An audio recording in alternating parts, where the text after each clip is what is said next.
आनंदी मालिकेच्या आजच्या भागामध्ये आपण पाहत आहोत, सकाळी सर्वजण नाश्त्यासाठी डायनिंग टेबलवर बसलेले असतात आणि तेव्हा युगंधर म्हणत असतात की आनंदी, तू नाश्ता केला आहेस की नाही. आनंदीला असा प्रश्न विचारल्यानंतर आता सगळेजण इथे त्याच्याकडे पाहतच असतात. मग आता युगंधर म्हणत असतो, आणि काल तू जो अंगाला रंग लावून घेतला होतास, त्या रंगामुळे तुला त्रास होतोय का? सगळं काही नीट आहे का? असं आता इकडे ते बोलत असतात आणि तिला विचारत असतात. आणि तेव्हा मात्र आनंदी ही पाहतच असते. तेव्हा इकडे ते म्हणत असतात, अगं आनंदी, सांग ना, नाश्ता तू केलायस का?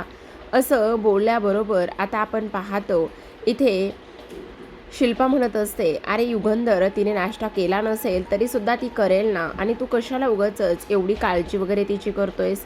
तेव्हा मात्र इथे आता युगंधर म्हणत असतो, अगं काळजी वगैरे असं नाही, पण तिने नाश्ता केलाय की नाही ही गोष्ट समजायला हवी ना. मग आता आनंदी स्पष्टपणे सांगत असते की नाही, मी नाश्ता केला नाही. असं बोलल्याबरोबर आता मात्र युगंधरला धक्काच बसतो. शिल्पाचा तर चेहरा पूर्णतः पडलेला असतो. मग आता इकडे युगंधर म्हणत असतो, हे काय ऐकतोय मी आनंदी, असं कसं वागू शकतेस तू? नाश्ता का बरं केला नाहीयेस, कळतंय का तुला? असं इकडे तो बोलत असतो. आणि तेवढ्यातच आता ये बरं बस, सर्वांसमोर तू नाश्ता करून घे, असं युगंधर तिला म्हणत असतो. हे सर्व काही बोलल्यानंतर आनंदी म्हणत असते, नको मालक साहेब, तुम्ही सर्वजण नाश्ता करा, मी नंतर नाश्ता करेल, असं तो म्हणत असतो. तेवढ्यातच आपण पाहतो की आता इथे मात्र शिल्पाने जोरातच तिच्या हातामध्ये असलेली काठी खाली त्या टेबलवर आपटवलेली असते आणि काठी आपटवल्यानंतर आता इथे मात्र ती पाहते तर आनंदी आहे त्याच ठिकाणी तिचा थरकाप उडालेला असतो. आहे त्याच ठिकाणी ती शांत बसलेली असते आणि शांत बसल्यानंतर तिला इथे आनंदी म्हणत असते, मी नंतर नाश्ता करेल वगैरे, ह्या सगळ्या गोष्टी ती आता इथे बोलत असते.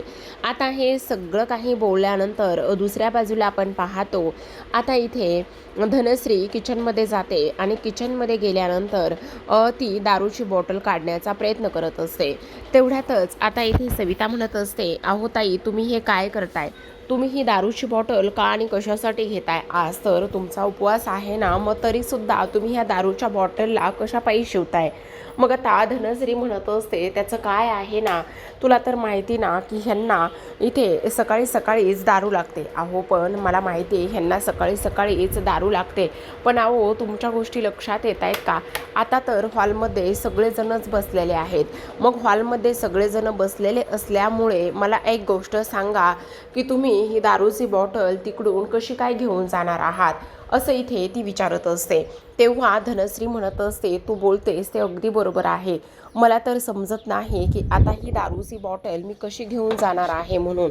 मग आता ती म्हणत असते, तेच तर मी तुम्हाला विचारते, तुम्ही ही दारूची बॉटल कशी घेऊन जाणार आहेत? मग धनश्री म्हणत असते, मी ना ह्या केटलीमध्ये ओतून दारू घेऊन जाते, जेणेकरून कोणाला संशय येणार नाही आहे. मग आता इकडे ती तिथे असलेली केटली घेते आणि केटलीमध्ये ती दारू ओतत असते. जे केटलीमध्ये दारू ओतते त्यावेळेला मात्र सविताला धक्काच बसत असतो, हे सगळं काही पाहून आणि ऐकून. मग तरीसुद्धा ती म्हणत असते, तू कोणाला काहीही सांगणार नाही आहेस ना? सविता म्हणत असते, मी नौकर माणूस, मला काय करायचं आहे कोणाला ह्या गोष्टी सांगून? तुम्ही नका काळजी करू, मी हे सगळं कोणालाही सांगणार नाही, असं इथे ती बोलत असते. मग आता धनश्री मात्र ती दारूची बॉटल घेऊन निघणार. तेवढ्यातच आता युगंधर म्हणत असतो, काय गं धनश्री, कुठे निघाली सकाळी सकाळी? तुझ्यासाठी तर सविताने इथे प्लेटमध्ये फळं कापून ठेवलेले आहेत ना. मग ती म्हणत असते, काही नाही भाऊजी, ह्यांच्यासाठी चहा घेऊन चालली आहे. मग आता इथे युगंधरला थोडासा टेन्शन येतं, त्यामुळे तो धनश्रीकडे जातो आणि तिच्यासमोर उभा राहून बोलत असतो. तो म्हणत असतो, अगं धनश्री, तुझा नवरा आयुष्यात कधीसुद्धा चहा नाश्ता त्याने सकाळी केला नाही, ही गोष्ट तुलासुद्धा चांगलीच माहिती आहे ना. मग हा चहा नक्की तू त्याच्यासाठीच घेऊन चालली आहेस ना? तेव्हा धनश्री म्हणत असते, हो भाऊजी, तुम्ही असं का बोलताय? मी हा चहा त्यांच्यासाठीच घेऊन चालली आहे. आणि तेव्हा युगंधर म्हणत असतो, पण मला ह्या सगळ्या गोष्टीवर अजिबातच विश्वास नाही आहे. तेव्हा धनश्री म्हणत असते, भाऊजी असं काय करताय? हे बघा, मी खोटं अजिबातच नाही बोलत आहे. हे बघा, हा चहा मी त्यांच्यासाठीच घेऊन चाललेली आहे आणि त्याचबरोबर त्यांनीच हा चहा मागितला आहे, असं सुद्धा आता इकडे ती बोलत असते. त्याच वेळेला युगंधर म्हणत असतो, पण मला एक गोष्ट सांग धनश्री, हे बघ, तुझा नवरा किती खरा आहे किती खोटा आहे ही गोष्ट माझ्यापेक्षा जास्त तुला माहिती आहे. तू एवढी शिकली सवरलेली आहेस आणि तरीसुद्धा तो सकाळी सकाळी दारू पितो आणि सकाळी सकाळी दारू पिणारा नवरा हा तू त्याला चहा घेऊन जात आहेस का? तेव्हा धनश्री म्हणत असते, हो भाऊजी, मी त्यांच्यासाठी चहाच घेऊन जात आहे, असं इथे आता ती बोलू लागते. मग आता इथे युगंधर म्हणत असतो, दाखव मला. मग आता धनश्री ती केटली बाजूला घेते आणि म्हणत असते, नाही भाऊजी, जाऊ द्या, मला त्यांना चहा द्यायचा आहे. पण इथे युगंधर मात्र तिच्या हातातली केटली काढून घेत असतो आणि तिच्या हातातली केटली काढून घेतल्यानंतर ती केटली तो इथे जमिनीवर आपटतो. आता केटली जमिनीवर आपटल्यानंतर ती काटली पूर्णतः फुटली जाते. आता केटली फुटल्यानंतर आपण पाहतो की त्यामध्ये असलेली सर्व काही दारू ही सांडली जाते, केटलीचे तुकडे तुकडे होतात. आणि तेव्हा युगंधर चिडतो आणि म्हणत असतो, धनश्री, हे सगळं तू काय केलं आहेस? तू इथे विद्याधरसाठी दारू घेऊन जात होतीस का, ते सुद्धा सकाळी सकाळी? आणि त्याहूनही सगळ्यात महत्त्वाची गोष्ट म्हणजे इथे सकाळी सकाळी तो दारू पिण्याची हिंमतच कशी करू शकतो, ते सुद्धा घरामध्ये राहून. आणि काय गे धनश्री, तू तर शिकल्या सवरलेली आहेस ना, मग तरीसुद्धा तुझा नवरा तुझा वापर करून घेतोय आणि त्यामुळे तू कशीही वागतेस. का असं करतेस धनश्री? ह्या सगळ्या गोष्टी करण्याची तुला काय गरज आहे, असं इथे युगंधर धनश्रीला म्हणत असतो. मग आता तेवढ्यातच तिथे विद्याधर येतो. विद्याधर म्हणत असतो, काय चाललंय इथे? आणि ती माझी बायको आहे आणि त्याचबरोबर माझ्या बायकोने काय करायचं आणि काय नाही करायचं हे सांगणारा तू कोण आहेस? आता तर इकडे ती लपून छपून माझ्यासाठी दारू आणत होती, पण आता तर मी सर्वांसमोरच दारू पिणार आहे. मी बघतोस मला कोण अडवतं तर. तेव्हा युगंधर मात्र धनश्रीवर चिडतो आणि म्हणत असतो, अगं धनश्री, ह्या माणसावर तू प्रेम केलेस आणि प्रेम करून हा माणूस तुझ्यासोबत कसा वागतोय, काय करतोय, ह्या गोष्टीची जरा तरी तुला जाणीव आहे की नाही? अगं शिकलेली आहेस ना तू, मला एक गोष्ट सांग, प्रेम करतेस ह्याच्यावर आणि ह्या दारूमुळे त्याला व्यसन लागले आणि त्याचबरोबर त्याची तब्येत खराब होती आणि तू त्याला सावरायचं सोडून त्याला दारू प्यायला देतेस. अगं धनश्री, हे खूप चुकीचं करतेस तू, असं युगंधर तिला बोलत असतो. तेव्हा मात्र विद्याधर म्हणत असतो, ती माझी बायको आहे, माझ्या बायकोने काय करायचं आणि काय नाही करायचं हा सर्वस्वी माझा निर्णय आहे आणि त्याचबरोबर बायकोसोबत कसं वागायचं कसं नाही वागायचं हे सुद्धा माझं मीच ठरवणार आहे, असं सुद्धा आता इथे तो बोलत असतो. आता हे सगळं काही बोलल्यानंतर इथे मात्र युगंधरला चिड येते आणि युगंधर म्हणत असतो, तू खूप जास्त चुकीच्या पद्धतीने हे सगळं काही बोलत आहेस, तुझी हे सगळं काही बोलण्याची हिंमत कशी होती, असं सुद्धा तो इथे बोलत असतो. तेव्हा विद्याधर म्हणत असतो, अरे तुझ्यासारखं तर मी करत नाही, तुझ्यापेक्षा अर्ध्या वयाने लहान असलेल्या पोरीसोबत तू लग्न केलं आहेस आणि तिच्यासोबत लग्न करून अजूनसुद्धा तू तिला बायकोचं स्थान दिलं नाही, अजूनसुद्धा लग्नाची पहिली रात्र तुमच्यामध्ये झाली नाही, अजूनसुद्धा तुझी बायको तुझ्या खोलीमध्ये राहत नाही, असं म्हटल्याबरोबर युगंधरला चिडतो आणि तो म्हणत असतो, काय बोलतोयस तू हे, जरा तरी लाज बाळग. मग आता इथे शिल्पा म्हणत असते, विद्याधर, काय गरज आहे हे सगळं काही बोलण्याची, जरा गप्प बस. पण युगंधर मात्र सनकन त्याच्या कानाखाली वाजवत असतो आणि सनकन कानाखाली वाजवल्यानंतर आता विद्याधर म्हणत असतो, इथे माझी बायको गुलाम आहे की कोण आहे हे तू ठरवू नकोस, कारण इथे सगळ्यात मोठी गुलाम तर इथे तुझी बायको तुझी झाली आहे, ही आनंदी पुतळ्यासारखी फक्त एक जिवंत पुतळा म्हणून घरामध्ये मिरवत असते, ना कुठला मान, ना कुठला अधिकार, ना कुठलं बायकोचं स्थान. अरे समिधा वहिनीसोबत लग्न केलं होतंस आणि समिधा वहिनीला वचनसुद्धा दिलं होतंस, मग त्यानंतर काय झालं? त्यानंतर तू ह्या आनंदीसोबत लग्न केलं आहेस की नाही? आणि आनंदीसोबत लग्न करून तिला बायकोचा हक्क, बायकोचा अधिकार दिलायस का तू तिला? बोल ना, मग गुलाम कोण, तुझी बायको का माझी बायको? असं विद्याधर युगंधरला स्पष्टपणे बोलत असतो. आता हे सगळं काही बोलणं सुरू असताना मात्र युगंधर म्हणत असतो, तुझी लायकीसुद्धा नाही आहे हे सगळं काही बोलण्याची, आणि त्याहूनही सगळ्यात महत्त्वाची गोष्ट म्हणजे मी काय केले, कशा परिस्थितीत लग्न केलं ही गोष्ट तुला मला सांगायची गरज नाही आहे आणि तुझी ती लायकीसुद्धा नाही आहे. पण मग विद्याधर म्हणत असतो, ती माझी बायको आहे, आज मी जर तिला सांगितलं की दारू घेऊन ये तर तिनं माझ्यासाठी दारू आणली, पण तुला त्या सगळ्या गोष्टीचा काय फरक आहे आणि तू हे सगळं काही का बरं बोलत आहेस? ती माझं सगळं ऐकते, कारण ती माझी बायको आहे, त्यामुळे माझं सगळं काही ती ऐकते. ह्या सगळ्या गोष्टी तू मला सांगू नकोस. आत्ता जर मी माझ्या बायकोला धनीला म्हटलं की स्वतःच्या कानाखाली मारून घे, तर ती स्वतःच्या कानाखाली सुद्धा मारून घेणार आहे. बघायचंय का तुला डेमो? असं विद्याधर रागातच युगंधरकडे पाहत असतो आणि बोलत असतो. बघ, तुला जर पाहायचं असेल ना, तर मी तुला डेमो सुद्धा दाखवू शकतो, असं सुद्धा स्पष्टपणे तो इथे बोलू लागलेला असतो. आणि तेव्हा धनूकडे पाहतो आणि म्हणत असतो, धने, ए धने, हे बघ, मी तुला काय सांगायलंय ते तू जरा नीट ऐक. आत्ताच्या आत्ता स्वतःच्या कानाखाली मारून घे. अशी एक वाजून दे ना, जाळ आणि धूर संगटच निघाला पाहिजे, असं स्वतःच्या कानाखाली वाजून घे, असं विद्याधर आता इकडे बोलू लागत असतो. मग आता इकडे युगंधर म्हणत असतो, हे बघ धनश्री, असलं काय बी करणार नाही आहेस तू. हा मूर्ख माणूस काही बोलेन आणि तू त्याचं ऐकशील, असं अजिबात काहीही करू नको. ह्या सगळ्या गोष्टींचा तुझ्या आणि त्याचबरोबर ह्याच्याशी काही एक संबंध नाही आहे, कळलं का तुला? पण इथे मात्र विद्याधर म्हणत असतो, ती माझी बायको आहे, तिने कोणाचं ऐकायचं आणि कोणाचं नाही ऐकायचं हा सर्वस्वी माझा निर्णय असणार आहे. तुला ह्या सगळ्या गोष्टीमध्ये बोलायची आणि हे सगळं काही करण्याची अजिबातच गरज नाही आहे, समजलं का? मग आता इकडे विद्याधर पुन्हा पुन्हा म्हणत असतो, मी काय सांगतोय ते तू एकदा ऐकणार आहेस की नाही? मी तुला सांगितलंय ना की आत्ताच्या आत्ता स्वतःच्या कानाखाली मारून घे म्हणून धने. युगंधर तिच्याकडे पाहतो आणि म्हणत असतो, हे बघ धनश्री, असलं काहीही करू नकोस. ह्या सगळ्या गोष्टी करण्याची तुला काहीही गरज नाही आहे, समजलं का? समजलं का? हे बघ, आता हे सगळं काही इथे तू करू नकोस, असं सुद्धा तो इथे बोलत असतो. आता हे सर्व काही बोलल्यानंतर आपण पाहतो की इकडे आता लगेचच दुसऱ्या बाजूला मात्र धनश्री आता इकडे स्वतः इकडे स्वतःच्याच गालामध्ये कानाखाली मारून घेत असते. आता स्वतःच्या कानाखाली मारून घेतल्याबरोबर आपण पाहतो ती तिथेच भिंतीवर डोकं टेकून रडायला लागलेली असते. आणि भिंतीवर डोकं टेकून रडायला लागल्यानंतर आपण पाहतो इकडे आता विद्याधरला हसायला येत असतं, तर युगंधरला धक्का बसलेला असतो. मग आता इकडे विद्याधर म्हणत असतो, बघितलंस का, ह्याला म्हणतात बायको आणि ह्याला गुलामगिरी नाही म्हणत, तर ह्याला नवऱ्याचा आदेश पाळणं म्हणतात.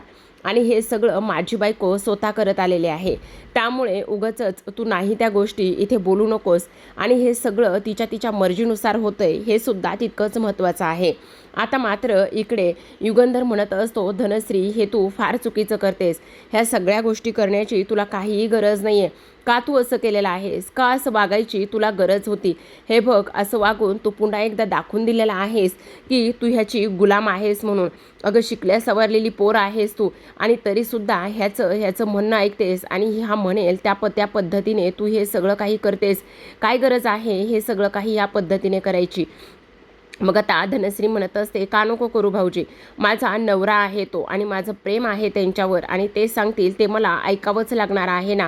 मग आता इकडे युगंधर म्हणत असतो, वेडी आहेस तू. स्त्री ही कधीही पुरुषांच्या घरची ही गुलाम नसते. अगं, ती तर त्या घरची लक्ष्मी असते आणि तिच्या हसण्याने त्या घराचं गोकुळ होतं. पण जेव्हा त्या स्त्रीच्या आयुष्यात किंवा त्या स्त्रीच्या डोळ्यात दुःख येतं, अश्रू येतात ना, तेव्हा त्या पुरुषाचा पुरुषार्थ तिथेच संपला जातो.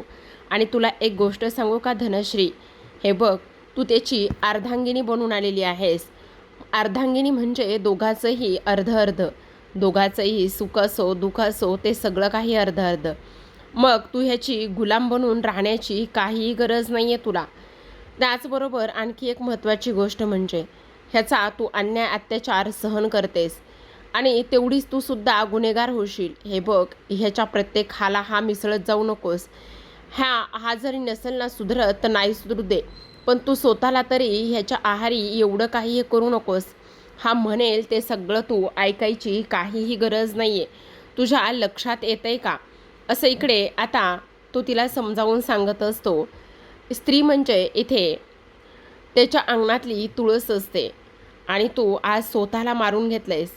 उद्या तो तुला म्हणेल विष पे, तर तू विष पिणार आहेस का आणि स्वतःचं आयुष्य संपवणार आहेस का धनश्री? अगं, ह्या अशा मूर्खाला चांगला धडा शिकवायचा असतो, तर धडा शिकवायचा सोडून तू ते म्हणील त्या पद्धतीने जर वागत गेलीस तर कसं होणार आहे, असं सुद्धा आता इकडे युगंधर बोलू लागतो. युगंधर ह्या सगळ्या गोष्टी सर्वांसमोर बोलत असतो आणि आनंदीला मात्र स्त्रीबद्दल त्याचा आदर, त्याचबरोबर स्त्रीबद्दलचं त्याचं मत पाहून अजूनच भरून आलेलं असतं. आता युगंधर म्हणत असतो, ह्याला तर ह्याच्या कर्माची शिक्षा मिळणारच आहे. पण धनश्री, तुला अजून एक गोष्ट सांगायलोय. काही जरी झालं तरीसुद्धा एक गोष्ट कायम लक्षात ठेव. हा म्हणील त्या पद्धतीने तुला वागायची काहीही गरज नाही आहे. अगं, तू शिकल्या सवरलेली पोर आहेस आणि का असं वागतेस? तेव्हा इथे बापू म्हणत असतात, हो धनश्री, युगंधर म्हणतोय ना ते अगदी बरोबर आहे. तुला ह्या पद्धतीने करायची काही गरज नाही आहे. आणि आणखी एक विद्याधर, हे बघ, इथे युगंधरने आनंदीसोबत का लग्न केलं आहे, कोणत्या परिस्थितीत लग्न केलं आहे हे तुम्हा सर्वांनाच माहिती आहे. आणि तेव्हा इथे माई म्हणत असतात, हो, तुम्ही बरोबर बोलताय हो. आणि त्याने आनंदीला न्याय मिळवून देण्यासाठी हे सगळं केलं आहे. आणि त्याचबरोबर समीदासोबतसुद्धा त्याने कधीही अन्याय केला नाही. आणि त्याचबरोबर इथे धने, तू अजिबात हे चुकीचं करत होतीस, बरोबर अजिबात करत नव्हतीस. तेव्हा मात्र इथे आता विद्याधर म्हणत असतो, माई आणि बापू, आता ह्या जावयाची म्हणजेच तुमच्या मानलेल्या थोरल्या पोराची चांगलीच बाजू घ्यायला लागलेला आहात की तुम्ही. अहो, त्यानं तर तुमच्या लेकीला वचन दिलं होतं, पण त्याने काय केलं, ह्या दुसऱ्या पोरीसोबत लगीन केलंच की. आणि लगीन करून तिला हा गुलाम म्हणून नाही ठेवत तर काय करतोय सांगा ना. तुमच्या डोळ्यासमोर इथे ह्यानं तिला न्याय मिळवून दिलाय का? नाही दिला ना. मग तुम्ही मला ह्या सगळ्या गोष्टी का आणि कशामुळे सांगताय, का आणि कशामुळे समजवताय? आणि त्याचबरोबर नाण्याला प्रत्येक ठिकाणी दोन बाजू असतात. मग नाण्याची दुसरी बाजू तुम्हाला कळत नाही का? नाण्याची दुसरी बाजू तुम्हाला दिसत नाही का, की हा कसा वागतोय, काय काय करतोय म्हणून? आता मात्र इथे विद्याधर म्हणत असतो, आता तर मी माझ्या खोलीमध्ये बसून दारू पिणार होतो, पण आता मात्र मी माझ्या खोलीमध्ये बसून दारू पिणार नाही, तर आता मी इथे सर्वांसमोरच बसून दारू पिणार आहे. मला सुद्धा बघायचं आहे की मला कोण अडवतंय आणि कोण माझ्यासोबत कसा वागतोय. तर असं सुद्धा आता इथे तो बोलत असतो. आता हे सगळं काही बोलल्यानंतर दुसरीकडे आपण पाहतो, इथे आता तो म्हणत असतो, काही जरी झालं ना तरीसुद्धा इथे मी कसं वागायचं, काय करायचं हा सर्वस्वी इथे माझा निर्णय आहे. आणि ते मी कोणालाही इथे समजू देणार नाही किंवा जाणवूसुद्धा देणार नाही. त्यामुळे कोणी काय करायचं आणि काय नाही करायचं हे माझं मी बघणार आहे, असं सुद्धा तो इकडे स्पष्टपणे बोलत असतो. आता इकडे तो निघून जाणार तेवढ्यातच आनंदी मात्र त्याला इथे थांबवते. आता आनंदीने त्याला इथे थांबवल्याबरोबर इकडे आता लगेचच ती म्हणत असते, एक मिनिट, तुम्ही मला म्हणालात ना की तुम्ही इथे मी मालक साहेबांची गुलाम आहे असं तुम्हाला वाटतंय ना, तर अजून एक गोष्ट मी तुम्हाला सांगते, मी मालक साहेबांची गुलाम नाही आहे. मालक साहेबांनी माझ्याबद्दल केलेला आदर, त्याचबरोबर माझ्याप्रती दाखवलेलं सगळं काही माणुसकीची भावना, ह्या गोष्टीमुळे मालक साहेब माझ्या मनामध्ये इथे किती मोठे झालेत हे तुम्हाला कळणारसुद्धा नाही. आणि तुम्ही मला इथे गुलाम म्हणताय, असं अजिबातच नाही. गुलाम कोण आहे हे तुम्हाला नाही कळणार.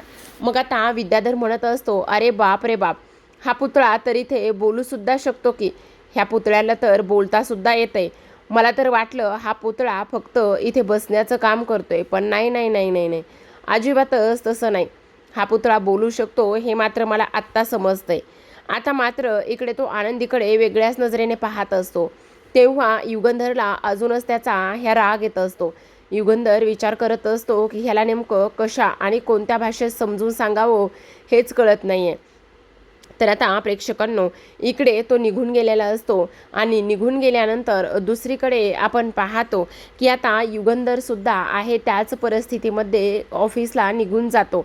आता तो निघून गेल्यानंतर इकडे प्रेक्षकांनो, उद्याच्या भागामध्ये आपल्याला असं पाहायला मिळतं आहे की इथे आनंदी ही तिच्या तिथे किचनमध्ये असते आणि किचनमध्ये असताना एका गोष्टीचा विचार करत असते आणि सविताताईला म्हणत असते, सविताताई, मला एक गोष्ट सांगा, हे विद्याधर साहेब असे का बरं वागतात? मला तर कळतच नाही की हे विद्याधर साहेब असे का वागतायत म्हणून. आता मला सांगा ना, मालक साहेबांना एवढं सगळं काही बोलण्याची त्यांना काय गरज होती? का बरं असे बोलतायत ते? असं सुद्धा आता इकडे ती बोलत असते. आणि तेव्हा ती म्हणत असते, बघा ना, आजसुद्धा इथे मालक साहेबांनी काहीही खाल्लं नाही, नाश्तासुद्धा केला नाही आणि तसेच ते निघून गेले आहेत. मग ऐका ना, आपण त्यांच्यासाठी मस्त गरमागरम पोहे बनवायचे का? जर आपण त्यांच्यासाठी गरमागरम पोहे बनवले आणि ते जर पाठवले ना, तर त्यांनासुद्धा आनंदच होईल. मग आता इकडे सविताताई म्हणत असतात, पण एक गोष्ट लक्षात ठेवा, त्या पोह्यामध्ये इथे ना शेंगदाणे घातलेले अजिबातच चालत नाहीत. त्यामुळे आपण शेंगदाणे त्या पोह्यामध्ये घालत नाही आहोत, असं इकडे ती म्हणत असते. आनंदी म्हणत असते, ठीक आहे, मी सुद्धा पोह्यामध्ये शेंगदाणे घालणारच नाही. मग आता इकडे ती पोह्यात शेंगदाणे घालत नसते आणि त्याचबरोबर नौकराबरोबर तो डबा पाठवते. आता तिकडे युगंधर खात असतो. इकडे आनंदीने एक घास खाल्ल्यानंतर तिला त्या पोह्यामध्ये शेंगदाणे दाखवतात किंवा एक शेंगदाणा दाताखाली जातो. मग आता आनंदी म्हणत असते, ह्या पोह्यात शेंगदाणे कसे?